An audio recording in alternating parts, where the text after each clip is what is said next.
Now, we think of the sun as a constant sizzling star, but rather like most teenagers, the sun gets spots from time to time, and those spots increase the amount of energy it's firing at the Earth. Apparently, we're going through a particularly unspotty stage, which you might think would be good news for global warming, but that in itself brings more problems, and ones that can't be solved even with Clearasil.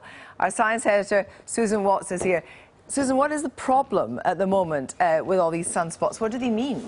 Well, the first thing you need to know is that the sun has active and quiet phases. These go in an 11-year cycle, and that correlates with the appearance of sunspots. And that's these dark patches we can see here, and they're essentially areas of intense magnetic activity. So the more sunspots you have, the more energy is radiated by the sun towards the Earth and a warmer planet you have. The fewer sunspots, the less energy is radiated, and you have a cooler planet. So some scientists have been recording recently that the sun is going into, or behaving oddly. It's unexpectedly quiet at the moment. The quiet nature of the sun isn't a surprise as such. The sun always goes through these minima in its activity.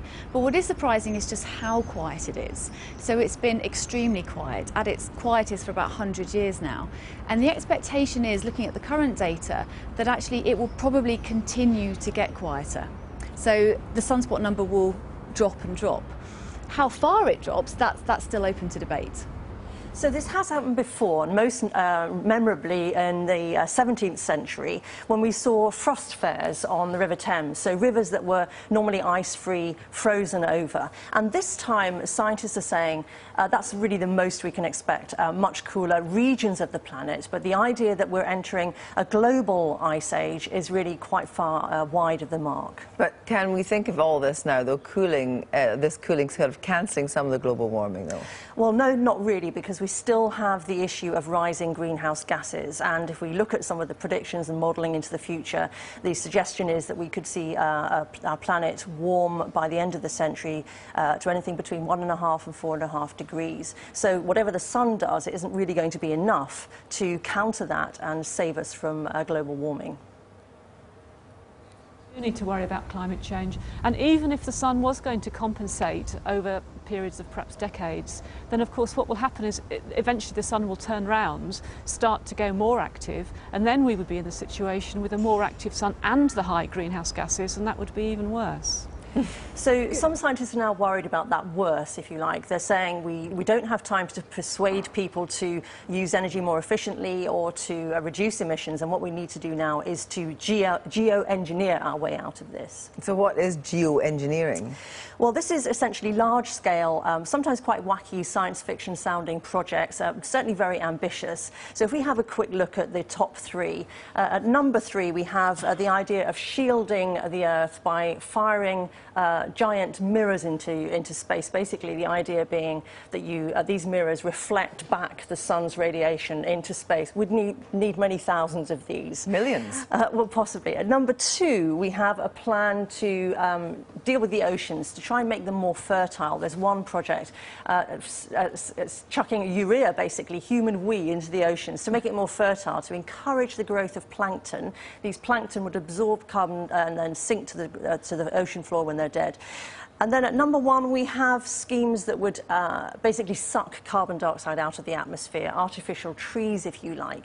And then they would take that carbon dioxide and bury it, or even turn it into forms of rock. Now, that may sound bizarre, but actually it's an idea that's been with us, carbon scrubbing, for a while now, and it's used on a daily basis by divers. And that explains this contraption we have in the studio, which looks complicated, but is really a very simple device allowing divers to rebreathe their own breath, and inside that is very simple granules, looks like cat litter, but it's basically soda lime, it's calcium hydroxide, and what happens is that the diver's breath, it basically scrubs it clean of carbon dioxide, so they can re-inhale their own breath for many hours. Now, even those wacky ideas we heard, some of them have been tested to an experimental level, and next week the United Nations IPCC panel on climate change is going to be looking at the potential and the risks of some of these geoengineering ideas. Susan, thank you very much. So I'm just going to expend some more energy again because I'm going to cross the studio now, where I'm going to be joined from San Francisco by Ken Caldeira, who's on the steering group of the International Panel on Climate Change, and Doug Parr, the Chief Scientist at Greenpeace. Ken Caldeira, these ideas of geoengineering, I mean, it is kind of wacky, isn't it? Many of them sound wacky at first, and many of them are wacky. I would just like to separate myself from one comment that was made in the introduction, in that most people who propose these kind of options are proposing them because they feel it's very important to cut emissions deeply and soon. But we're afraid that these emissions reductions are not coming fast enough to avoid the risk of catastrophic climate change, and so we need to start looking into other mechanisms that could reduce risk. But what about the idea that you're putting sulfur into the air, you're jetting up, thousands, millions of aerosols? How on earth can that be good for the atmosphere? In 1991, there was a huge volcano in the Philippines, and that put a lot of material into the stratosphere, and the next year the Earth cooled. And had that amount of material stayed in the stratosphere, it would have been enough to offset on a global average basis all of the warming expected for this century. And so we know these things can basically work, and the question is, what are the unintended adverse effects? And that's what we need to investigate. Well, I'm going to talk to Douglas Parr about that in a minute, but just finally, let's just talk about firing giant mirrors into space. Is that a realistic option? I think the scale of that makes it a little unfeasible. You'd need to build more than a square kilometer of satellite every half hour, which I think renders it infeasible. Okay, well, Doug Parr, the IPCC is going to actually be discussing this next week. I mean, does that worry you? Is it a good idea to explore all options? Well, I suppose it's an expression of failure in the first instance, that we seem to be thinking about tinkering with the Earth's climate because we can't get loft lagging right, which is pretty much the situation we're in. It's kind of an expression of despair. It's a major situation, though, isn't it? I mean, we are in a very serious situation, but some of the things that we need to do to tackle climate change are actually fairly straightforward, and let's talk about because Ken Caldeira himself seemed to suggest and raise the possibility of unintended consequences. What do you think unintended consequences might be? I think, geoengineering covers a range of different possibilities, but quite a few of them involve impacting on the Earth's climate in ways that we don't fully understand, but they're almost certainly going to be differential in the impacts. In other words, some people are going to win and some people are going to lose. We can end up changing rainfall patterns and, in fact, causing the sort of problems that we're trying to stop by tackling climate change. So, actually, even if they work, even if they can be agreed, we've still got this problem that we've got to keep doing them just to keep the planet But the principle, Ken Caldeira, is that if human beings contributed to climate change and climate change is kind of man-made, then you think there should be a man-made solution to rectify it? Well, I think Doug and I are both in agreement that the best man-made solution is to transform our energy system into one that does not use the atmosphere as a waste dump. Unfortunately, that transition is not coming rapidly enough to make me feel comfortable. So you think geoengineering is... Sorry, just to say, so you think geoengineering, it will happen?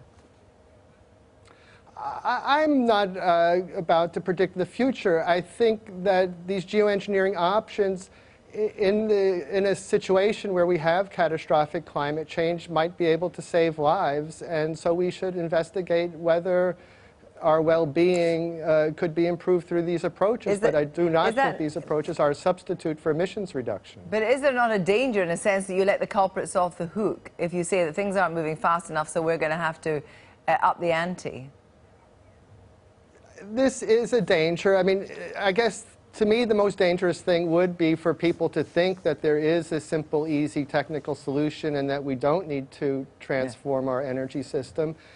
And so there are risks that these things could produce the kind of adverse outcomes that were just spoken of. But there's also the potential that famines could be averted if an ice sheet starts slipping into the ocean or if methane starts coming out of Siberia. We want to know what are our options, and some of our options might involve rather drastic things. Doug Parr. My worry about the immediate discussion is that we can already see, you know, you tour the websites, you can already see people who are talking about climate saying, yeah, let's not do any of that difficult stuff. Let's just do that cheap and easy stuff. But do you get a sense at the moment that the kind of political will is going out of this whole argument? Well, the political will can be reignited, and there are actually a whole range of things that can reignite emphasis and political capital around climate change, including the domestic benefits. When you look at Fukushima, you look at Libya, you look at the Middle East, you look at rising gas prices, you think, well, you know, maybe there's got to be a better option, and those are the kind of things that we're often pushing. Thank you both very much indeed.